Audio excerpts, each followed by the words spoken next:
جیسے رمضان بولتے ہیں تو روزے یاد آ جاتے ہیں، تو رمضان کا تعلق روزوں کے ساتھ ہیں۔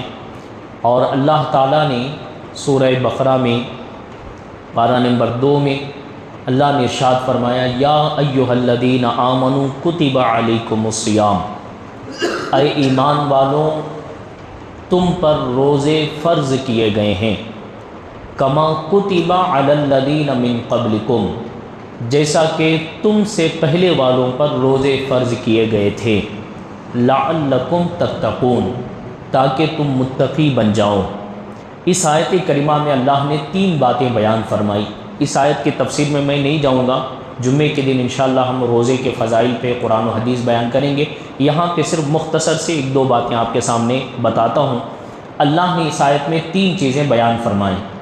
ایک چیز ہے کہ مسلمانوں تم پر روزے فرض ہیں، دوسری چیز ہے صرف تم پر فرض نہیں ہے بلکہ تم سے پہلے جتنے امت گزرے ہیں ان تمام امتیوں پر بھی ہم نے روزے فرض کیے ہیں۔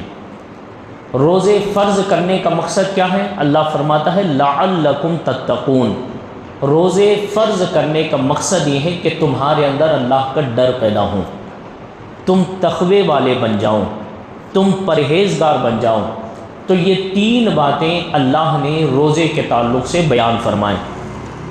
اس میں ہمارے اس امت کے تعلق سے، نبی کریم کی امت کے تعلق سے اللہ نے فرمایا کہ ہم اپنے حبیب کی امت پہ روزے فرض کیے ہیں، اور تم صرف یہ نہ سمجھو کہ صرف ہمارے اوپر روزے فرض ہیں، اللہ نے ہمیں بھوکا رہنے پیاسا رہنے کا حکم دیا، ایسا نہیں ہے، بلکہ تم سے پہلے جتنے امتیں گزری ہیں ان امتوں کو بھی ہم نے روزے دیے تھے، لیکن ان کا طریقہ الگ الگ تھا۔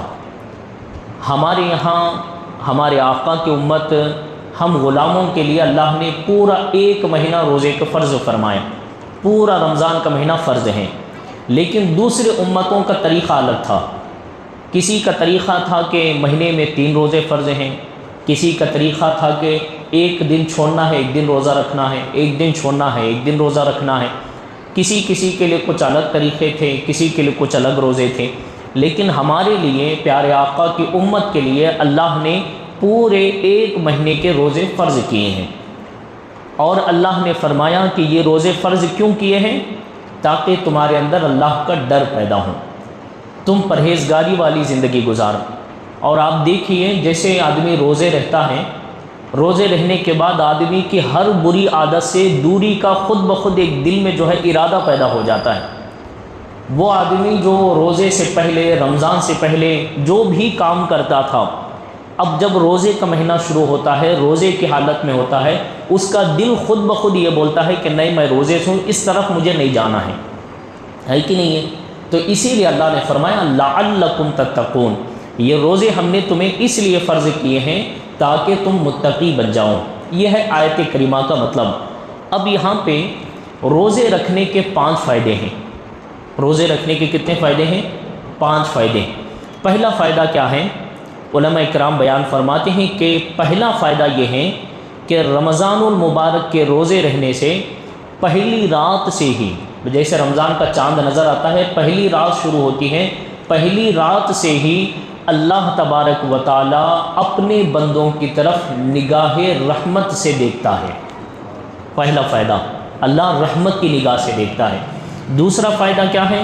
علماء بیان فرماتے ہیں کہ دوسرا فائدہ یہ ہے کہ روزدار کے جو شام کے وقت روزدار کے جو منہ سے بو نکلتی ہیں، ہے نا، روزدار کے منہ سے بو نکلتی ہیں، صبح سے کچھ کھایا پیا نہیں ہوتا، صبح سے کچھ کیا نہیں ہوتا، اور منہ بھی نہ برش کیا ہے نہ کولگیٹ کیا، کوئی چیز استعمال نہیں، صرف مسواک کی اجازت ہے، اور انگلی سے مسواک کی طرح انگلی سے کرنے کی اجازت ہے، تو صبح سے کھایا نہیں پیا نہیں کچھ بھی نہیں، تو بظاہر انسان کے منہ سے کیا آتی ہے؟ بظاہر تو یہ ہے کہ بدبو آتی ہے نا، بظاہر تو یہ ہے کہ آگے والا آدمی ایک دوسرے سے بات کرنے میں شرم محسوس کرتا ہے، کیوں؟ اس لیے کہ صبح سے جو ہے میں نے کچھ کھایا نہیں کچھ پیا نہیں، منہ صاف نہیں کیا ہے، تو بظاہر ہوتا ہے نا، بظاہر کیا ہوتی ہے؟ منہ سے ایک الگ باس آتی ہے، لیکن اس روزے کا فائدہ یہ ہے، روزدار کے منہ کی جو خوشبو ہوتی ہے، روزدار کی جو منہ کی بو ہوتی ہے، وہ گلاب سے بھی مشک سے بھی زیادہ خوشبو والی ہوتی ہے، اور اللہ کو یہ بڑی پسندیدہ ہے۔ تیسرا فائدہ کیا ہے؟ فرماتے ہیں تیسرا فائدہ یہ ہے اللہ کے فرشتے ہر وقت روزدار کے لیے مغفرت کی دعا کرتے ہیں۔ چوتھا فائدہ کیا ہے؟ علماء بیان فرماتے ہیں چوتھا فائدہ یہ ہے روزدار کے لیے اللہ جنت کو حکم دیتا ہے کہ جنت خوب سج جا، اپنے آپ کو اچھے سے آراستہ کر لے، جنت کو سجا دیا جاتا ہے۔ پھر اللہ تعالیٰ فرماتا ہے کہ اے جنت انتظار کر، تیرے اندر میرے لیے روزہ رکھنے والے داخل ہونے والے ہیں۔ سبحان اللہ، یہ ایک فائدہ ہے۔ پھر پانچواں فائدہ بیان کرتے ہیں کہ پانچواں فائدہ یہ ہے کہ اللہ نے اس مہینے میں ایک رات ایسی رکھی ہے جسے شب قدر کہتے ہیں۔ اللہ تبارک و تعالیٰ روزداروں کے لیے یہ رات ہزاروں مہینوں سے بہتر بنا دیا ہے۔ تو یہ 5 ایسے خصوصیتیں ہیں، یہ 5 ایسے فائدے ہیں جو صرف ایک روزدار کو حاصل ہوتے ہیں۔ روزے رکھنے سے انسان کو جسم کے طور پر کیا فائدے ملتے ہیں؟ جو علماء طب جانتے ہیں، یعنی ڈاکٹری جانتے ہیں، جو حکیم ہونا جانتے ہیں، ان علماء نے بہت سارے اس کے طبی فائدے بھی بیان کیے ہیں۔ طبی مطلب یہ ہے کہ صحت کے اعتبار سے روزہ رکھنے والے کے لیے کیا کیا فائدے ہیں۔ تو علماء بیان فرماتے ہیں کہ اس کے جو روزے کے فائدے ہیں وہ یہ ہیں، سب سے پہلا فائدہ جو جسم کو ملتا ہے روزہ رہنے سے یہ ہے کہ روزدار کو اگر روزہ رہتا ہے تو اس کے شوگر میں خود بخود کنٹرول کرنے کی حیثیت پیدا ہو جاتی ہے، شوگر اس کا کنٹرول ہو جاتا ہے۔ اور آج ہمارے لوگ شوگر کا بہانہ بنا کے روزے چھوڑتے ہیں۔ نارمل سا شوگر ہوتا ہے، بھوکا رہ سکتا ہے، پیاسا رہ سکتا ہے، نارمل شوگر ہے تب بھی روزے چھوڑ دیتے ہیں۔ لیکن علماء بیان فرماتے ہیں کہ روزہ رہنے سے شوگر کنٹرول میں آ جاتا ہے۔ دیکھو روزہ رہنے کا فائدہ کیا ہے، صحت بھی مل رہی ہے، اللہ کی طرف سے انعام بھی مل رہا ہے۔ اور دوسرا فائدہ کیا ہے؟ فرماتے ہیں کہ جو دل کی گھبراہٹ ہوتی ہے، جسے بلڈ پریشر کی بیماری ہوتی ہے اور جسے ہارٹ کی بیماری ہوتی ہے، علماء بیان فرماتے ہیں کہ روزے رہنے سے ہارٹ کی بیماری کے جتنے بھی بیماریاں ہوتی ہیں وہ ساری بیماریاں ختم ہو جاتی ہیں۔ اور بلڈ پریشر جسے زیادہ ہوتا ہے، جسے ہائی بی پی ہوتا ہے، روزہ رکھنے سے روزے کی برکت سے اللہ تعالیٰ اس کے ہائی بی پی کو بھی کم فرما دیتا ہے۔ دیکھو ہماری روحانی فائدے بھی روزے سے اور جسمانی فائدے بھی روزے سے کیا ہیں۔ پھر فرماتے ہیں کہ وہ جو ہضم کرنے کا مادہ ہوتا ہے نا، جو انسان کے جسم میں کھانا جاتا ہے تو ہضماہٹ کے لیے جو مادہ ہوتا ہے، تو وہ ہضماہٹ کا مادہ روزے رہنے کی وجہ سے بہت زیادہ فریش ہوتا ہے اور وہ اچھا کام کرنا شروع کر دیتا ہے۔ یہ روزے کا فائدہ ہے، کیونکہ باقی دنوں میں ہم 3 مرتبہ کھاتے ہیں، روزے کی حالت میں کتنے بار کھاتے ہیں؟ 2 بار کھاتے ہیں، ایک سحری میں اور ایک افطاری میں کھاتے ہیں۔ یعنی جو ہضم کرنے کا جو مادہ ہے اس کو بہت زیادہ ٹائم مل گیا، اس لیے اللہ تعالیٰ روزے کی برکت سے انسان کے جسم کو بھی صحت یاب فرماتا ہے۔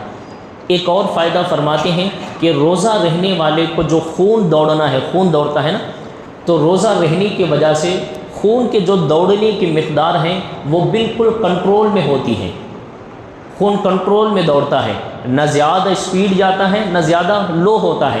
اسپیڈ جانے سے کیا ہوتا ہے؟ ہائی بی پی ہو جاتی ہے، اور سلو جانے سے کیا ہوتا ہے؟ لو بی پی ہوتی ہے۔ تو روزہ رہنے کا فائدہ یہ ہے کہ روزہ رہنے سے خون بھی کنٹرول میں ہوتا ہے۔ سبحان اللہ، کیا فائدہ ہے روزے رہنے۔ پھر ایک اور فائدہ جو خواتین کے لیے ہیں، فرماتے ہیں علماء اکرام فرماتے ہیں کہ جسے بچے نہیں ہوتے ہیں، جس خاتون کو بچے نہیں ہوتے ہیں، اگر وہ روزے رہنا شروع کر دیں تو روزے کی برکت سے اللہ تعالیٰ اس کے جسم میں کچھ ایسی چیزیں پیدا فرماتا ہے، وہ خاتون ماں بننے کے لائق ہو جاتی ہیں۔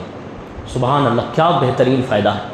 آج بہت سارے ہمارے مسلمانوں کی شکایتیں ہیں نا کہ ہمارے کو سالوں سے بچے نہیں ہیں، کیا کرنا ہے کیا نہیں کرنا۔